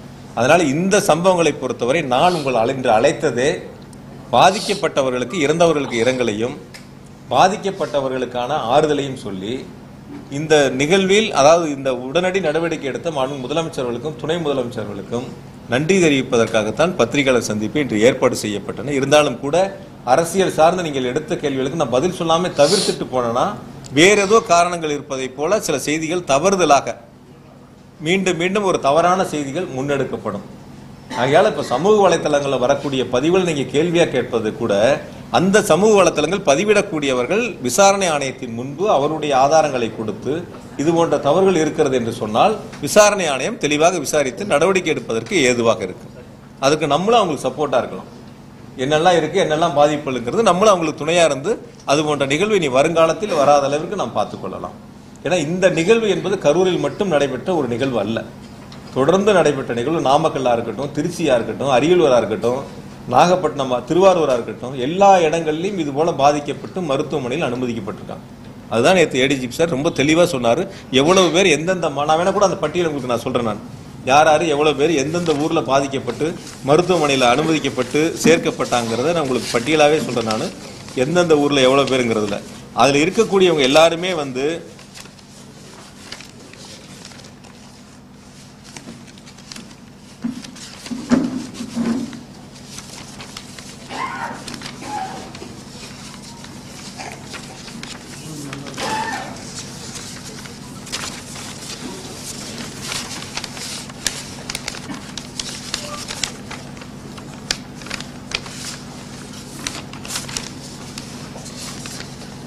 நாமக்கல்ல 45 பேர் பாதிக்கப்பட்டு மருத்துவமனையில் சேர்க்கப்பட்டது. நாமக்கல்ல 45. இப்படி திருவாரூர் தொடங்கி மதுரையிலிருந்து உயிரிழப்புகள் வரைக்கும் தொடர்ந்து நடந்திருக்கு. அப்போ இது போன்ற ஒரு பாதிப்புகள் ஏற்படுறது எல்லா ஊர்லேயும் நடந்திருக்கு. எந்த ஊர்லேயும் நடக்கல. நான் தான் ஆரம்பத்திலே சொன்னேன். சார் நீ ஒரு இல்லை சார், நீங்கள் தான் சார் செய்திகள் போடுறீங்க, நீங்கள் தானே செய்தி பிரேக்கிங் நியூஸே போடுறீங்க. நான் இன்னும் கூட உங்கள்கிட்ட கொஞ்சம் வெளிப்படையாக சொல்லட்டுமா? அதாவது ஒரு அரசியல் கட்சி வந்து குழந்தைகள் வந்து அழைச்சிட்டு வர வேண்டாம்னு ஒரு செய்தி போடுறாங்க, ஒரு அறிக்கை கொடுக்குறாங்கன்னு வச்சுக்கோங்க. ஆனால் அந்த தொலைக்காட்சியில் நீங்கள் என்ன பண்ணுறீங்க? குழந்தைகளை தூக்கி தோளில் வச்சுருக்கிறது, குழந்தைகள் மேலே மப்ளர் கட்டி இருக்கிறது, இதெல்லாம் ரொம்ப பெருசாக மிகைப்படுத்தி நான் இன்னும் கூட உங்கள்கிட்ட நான் வெளிப்படையாக கேட்டேன். ஒரு அரசியல் கட்சி தலைவர் வீட்டில் கிளம்புறதுலேருந்து கூட்ட மேடைக்கு வர்ற வரைக்கும் பொதுவாக நீங்கள் லைவ் போடுறீங்க, அது உங்களுடைய பொறுப்பு, நீங்கள் போட்டுக்கிறீங்க, வேண்டாம்னு சொல்லலை. நான் அது குறிப்பிட்ட நேரத்துக்கு அவங்க வந்தாங்களா, எத்தனை மணிக்கு அனுமதி கேட்டாங்க, எத்தனை மணிக்கு வந்தாங்க, என்னங்கிறது அந்த செய்திகளே அந்த நேரங்களில் யாருமே போடலை. பொதுவாக 1-2 தவிர அந்த செய்திகளை தான் முன்னெடுக்க பார்த்தீங்களே தவிர அந்த குழந்தைகள் இருக்கிறத பெருசாக காட்டுறதுக்கு தான் முன்னெடுக்க பார்த்தீங்களே தவிர இன்ச்சு பை இன்ச்சாக நகர்ந்து வாங்கணும்னு சொல்லி போட்டீங்க. நடந்தில்லை, உருண்டுக்கிட்டு போனால் கூட இன்ச்சை விட வேகமாக போகலாம். ஆனால் அந்த வண்டிக்கு முன்னாடி எவ்வளோ நடந்து போனாங்கன்னு பார்த்துருப்பீங்க. நீங்கள் ஒரு தேர் திருவிழாவில் கூட இன்னும் கொஞ்சம் வேகமாக போவாங்க. அந்த வண்டிக்கு முன்னாடி நடந்து போனவங்க எப்படி போனால் நீங்கள் லைவ்ல எல்லாரும் பார்த்தீங்க. இன்ச்சு பை இன்ச்சாக போகுது. 100 பேர் நின்ற இடங்கள்ல பல்லாயிரக்கணக்கான வரவேற்புக்கு நின்னான்னு போட்டிருந்தாங்க சில தவிர. அதுக்கப்புறம் நான் பார்த்தேன். அதுதான் நம்ம இல்லை சொல்றதுனால ரவுண்டானாலேருந்து போனப்போ போலீஸ் அதனாலதான் எல்லாம் ஃபுல் டிராபிக் ஜாம் ஆயிடுச்சு பெங்களூர் ரோடு எல்லா ரோடுமே. அதனால நீங்க உள்ள இருங்க அப்படின்னு சொல்லி எந்த இடங்கள்லையும் காவல்துறை அது போன்று அறிவுறுத்தப்படவில்லை. இது மாதிரி எந்த இடங்கள்லையும் காவல்துறை நீங்க உள்ள இருங்கன்னு யாரும் சொல்லலை. காவல்துறை சொன்னது ஒன்னே ஒன்று, அந்த கூட்ட நெரிசலா இருக்கு, உள்ள போக வேண்டாம், வாகனங்களை உள்ள எடுத்துக்கிட்டு போனா இன்னும் நெரிசல் அதிகமாகும், அதனால முன்னாடியே நிறுத்தி பேசலாம் தான் அவங்க சொன்னாங்க. காவல்துறை வந்து நீங்க உள்ள போங்கன்னு எந்த இடங்கள்லையும் யாரும் சொல்லவில்லை. அப்படி ஒரு தகவல் இது வரைக்கும் இல்லை. இருந்திருந்தா நிச்சயமா அப்படி ஒரு கேள்வி முன்வைக்கப்பட்டிருக்கும். அதனால நீங்க தொலைக்காட்சிகளா இருந்தாலும் லைவ் பண்றவங்களா இருந்தாலும் சோசியல் மீடியாவா இருந்தாலும் இருக்கக்கூடிய சூழலை யதார்த்தமாக சொல்ல வேண்டியது நம்முடைய கடமை பொறுப்பு. இப்போ தம்பி கூட கேட்டாப்ல இந்த மாதிரி வருதுன்னு சொல்லி, பாசிட்டிவ் 100 இருக்கு, நெகட்டிவ் 10 இருக்கு. அந்த நெகட்டிவ் அரசின் மீது காழ்ப்புணர்ச்சிகாரமாக சொல்லக்கூடிய கருத்துக்களாக கூட இருக்கலாம், அல்லது 1-2 அதில் சரியாக கூட இருக்கலாம். சரியா இருக்கக்கூடிய கருத்துக்களாக இருந்தால் நீங்க விசாரணை ஆணையத்தில் முன் வச்சு இது போன்ற இருக்குது, வரக்கூடிய காலங்களில் அது எல்லாரும் சேர்ந்து சரி செய்வதற்கான முயற்சிகள் எடுக்கணும். ஆனால் என்னை பொறுத்தவரை நான் சொல்வது, மீண்டும் ஒரு முறை உங்களிடத்தில் இறுதியாக சொல்வது, ஒரு அரசு என்பது பாதுகாப்பு கொடுக்கும், கேட்கக்கூடிய இடங்களுக்கு அனுமதி பரிசீலித்து கொடுக்கும். அந்த கேட்கக்கூடிய இடங்களுக்கு பரிசீலித்து அனுமதி மறுக்கப்பட்டால் அரசியல் காழ்ப்புணர்ச்சியால் மறுக்கப்படுகிறது என்ற ஒரு செய்தியை அரசியல் தலைவர்கள் முன்னெடுப்பதும், அதை தொலைக்காட்சிகளும் பத்திரிகைகளும் பெரிதாக செய்திகளை வெளியிடுவதும், ஏதோ ஒரு சில கட்சிகளுக்கு மட்டும் அரசு அனுமதி கொடுப்பதை போல ஒரு தோற்றத்தை உருவாக்க முயற்சி செய்வதும், ஆகையால அது போன்ற ஒரு சூழலில் நீ வரக்கூடிய நாட்களில் மறுக்கப்பட்ட காரணங்கள் என்ன, எதனால் மறுக்கப்பட்டது, கொடுக்கக்கூடிய அனுமதிகள் என்னென்ன நிபந்தனைகள் விதிக்கப்பட்டிருக்கின்றன, இந்த நிபந்தனைகள் என்னென்ன அவர்கள் கடைபிடித்திருக்கின்றார்கள், என்னென்ன கடைபிடிக்கவில்லை, நிபந்தனைகளை மீறி செயல்பட்டிருக்கிறார்கள், இது எல்லாம் சீர்தூக்கி பார்த்து இது பொதுமக்கள் சார்ந்தது, உயிர் சார்ந்தது. எந்த வீட்டில் பாதிப்பு என்றாலும் அனைவருக்குமான அது ஒரு பாதிப்பு தான், எல்லாருக்குமான ஒரு பாதிப்பு தான். அது எந்த ஊர்ல நடந்திருந்தாலும் சரி, கரூர்ல மட்டும் இல்லை, எந்த ஊர்ல நடந்திருந்தாலும் சரி. ஆக இது எல்லாருமே வரக்கூடிய நாட்களில் இது போன்ற ஒரு சூழல் இல்லாத அளவுக்கு சரி செய்ய வேண்டிய பங்கு எல்லாத்துக்கும் இருக்கு. அதுக்கு அரசினுடைய கடமை மிக சிறப்பாக தெளிவாக செய்திருக்கின்றார்கள். காவல்துறைய பங்கு மிக சிறப்பாக, அவரே நன்றி சொன்னாரே, அவரே ஆரம்பத்தில் நன்றி தானே சொன்னாரு, ஒன்னும் காவல்துறை குறை சொல்லலையே. நான் இந்த இடத்துக்கு நின்று நான் பேசுறது காரணமே காவல்துறை தான், நன்றின்னு தான் அவர் சொன்னாரு. இப்ப காவல்துறை தன்னுடைய பங்கை சரியாதான் செஞ்சிருக்கு, கடமையை சரியாதான் செஞ்சிருக்காங்க. அந்த இடங்கள்ல இருக்கக்கூடிய குறைகளை எடுத்து சொல்ல வேண்டிய கடமை பொறுப்பு இருக்கு, சரி செய்ய வேண்டியது அந்தந்த அரசியல் கட்சிகளை சார்ந்தவர்களுடைய கைகளில் இருக்கின்றன. அதை வரக்கூடிய நாட்களில் சரி செய்ய வேண்டும். ஆக நான் இன்னைக்கு அழைத்ததில் நீங்கள் கேட்ட கேள்விகளிலும் குறிப்பாக என் மீது சொல்லப்பட்ட புகார்களில் நீங்கள் வைத்த அந்த புகார்களுக்கு நான் தெளிவான விளக்கங்களை சொல்லியிருக்கேன். எனவே நான் நேசிக்கக்கூடிய எங்கள் தலைவரால் கொண்டு வரக்கூடிய திட்டங்களை செயல்படுத்தக்கூடிய, நான் போற்றி வழங்கக்கூடிய என்னுடைய மாவட்ட மக்களாக இருந்தாலும் என்னுடைய தொகுதி மக்களாக இருந்தாலும் நாங்கள் இணைந்து பணியாற்றக்கூடிய முன்னெடுத்திருக்கக்கூடிய அத்துணை பணிகளையும் மக்களுக்கு நன்றாக தெரியும். ஆகையால ஏதோ ஒரு சில அரசியல் இயக்கங்கள் காழ்ப்புணர்ச்சி காரணமாக நடந்திருக்கக்கூடிய தவறுகளை அரசின் மீது திசை திருப்பதும் அல்லது தனிப்பட்ட என் மீதோ அல்லது மற்றவர் மீதோ திசை திருப்ப முயற்சி என்பதும் ஒரு தவறான செயலாகும். அதற்கு யாரும் துணை போக வேண்டாம்.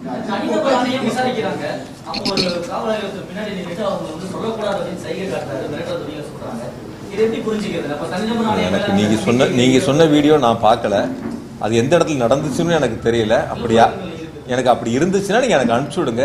நான் காவல்துறை காவல் ஆய்வாளர் இது மாவட்ட காவல் கண்காணிப்பு அனுப்பிச்சு விட்டு அது யாருன்னு பார்க்க சொல்றேன். அஜித்குமார் கொலை வழக்குல தமிழ்நாடு முதலமைச்சர் உடனே சிபிஐக்கு மாற்றினாங்க. இது அதே மாதிரி நிறைய சந்தேகங்கள் உடற்கூறு ஆய்வு அவசரங்கள் செய்யப்பட்டது.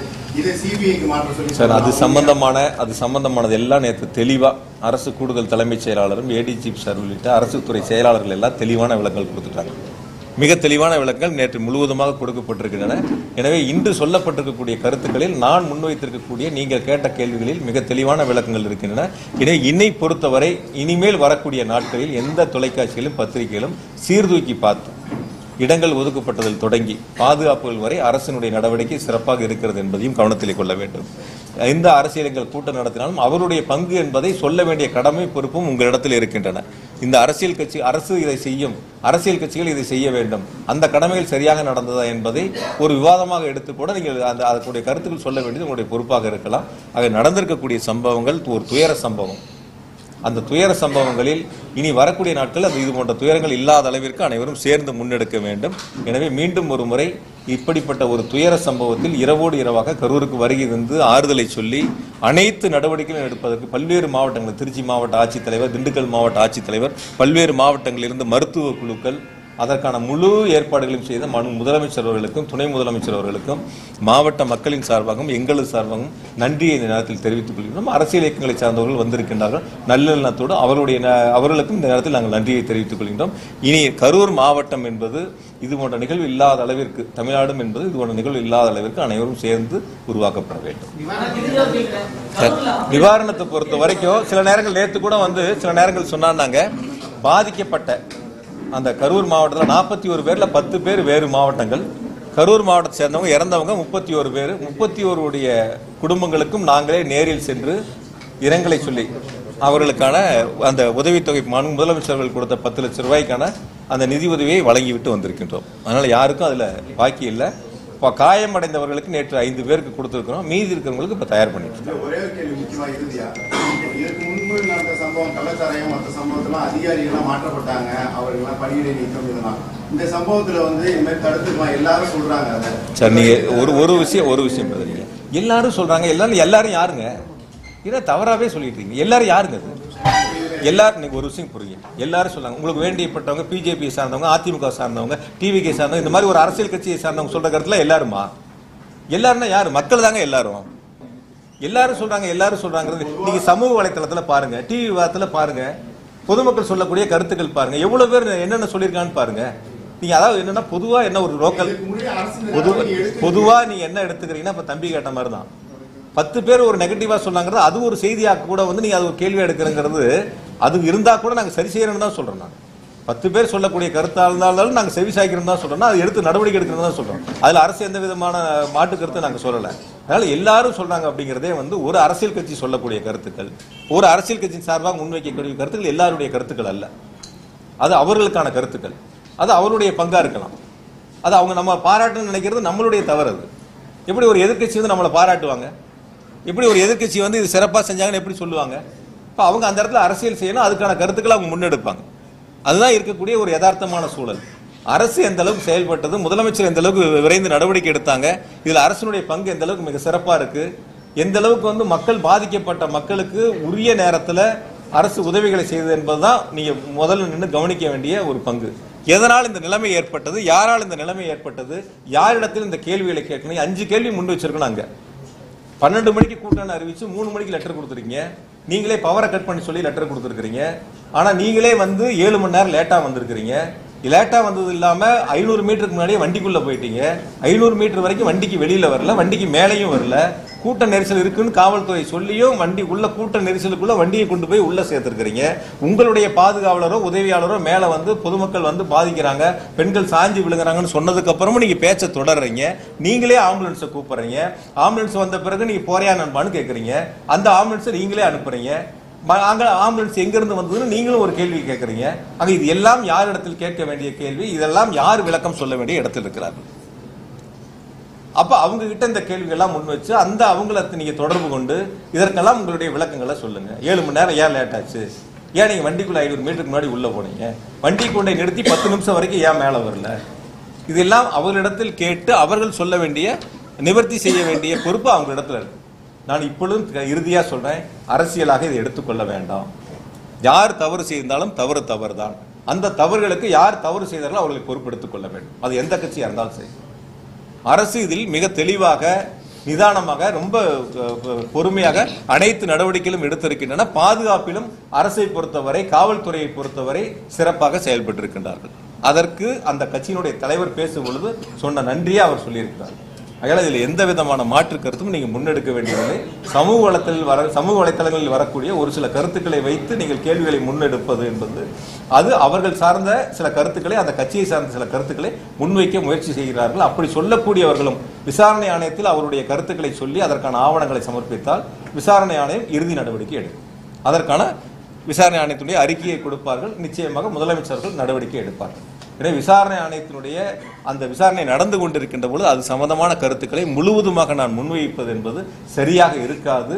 இருந்த போதும் கூட நீங்கள் கேட்ட கேள்விக்கு நான் பதில் சொல்லாமல் வெறும் கருத்துக்களை மட்டும் நன்றியை மட்டும் நான் சொல்லிட்டு போனா நீங்க கேள்வி கேட்டால் நான் பதில் சொல்லலை அப்படின்னு ஒரு தவறான ஒரு செய்தி வந்துவிடும் என்பதற்காக நீங்கள் கேட்ட கேள்விக்கு நான் பதில் சொல்லியிருக்கிறேன். மீதி விசாரணை ஆணையம் முடியட்டும். அதனுடைய அறிக்கை வந்த பிறகு முதலமைச்சர்கள் நிச்சயமாக நடவடிக்கை எடுப்பார்கள். நன்றி. Joining us now, DMK District Secretary